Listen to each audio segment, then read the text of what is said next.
જે છે આ નહીં, આનું મોનિટર છે. આ જે આ એકલું કે ને એનું મોનિટર છે. શું કહેવાય?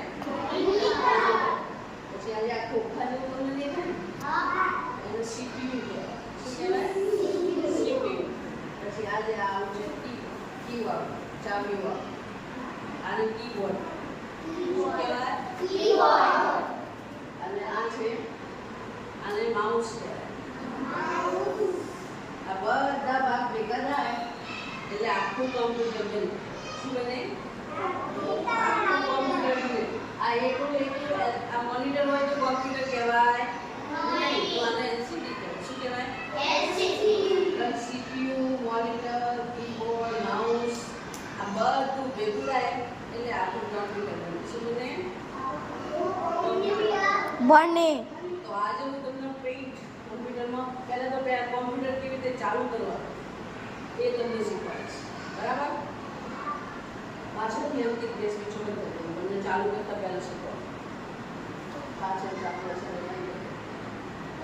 એ નીચે પાછળ હશે તો છે બસ. હવે ચાલુ પહેલાં તો પાછળથી સ્વિચ આપણે ચાલુ કરવી પડે.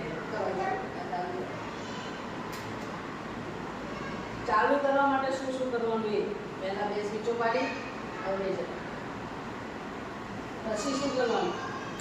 પછી અહીં આ સીપીયુ આ પિન છે, આ ચાપ છે, જે સ્વિચ છે એ દબાવવાની. એટલે આ ચાલુ થશે. અહીંયા લીલી લાઈટ બતાવશે. અહીંયા લીલી લાઈટ થશે એટલે ચાલુ થઈ ગયું. થઈ ગયું ચાલુ. હવે ચાલુ થાય પછી આનું થોડુંક આપણે હલાવવું.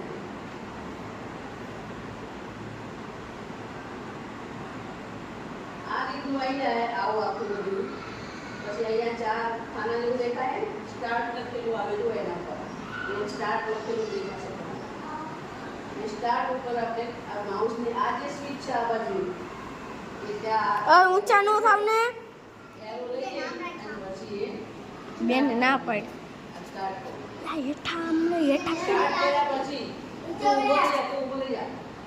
સ્ટાર્ટ કર્યા પછી અહીંયા આ બધા મેનુ દેખાશે.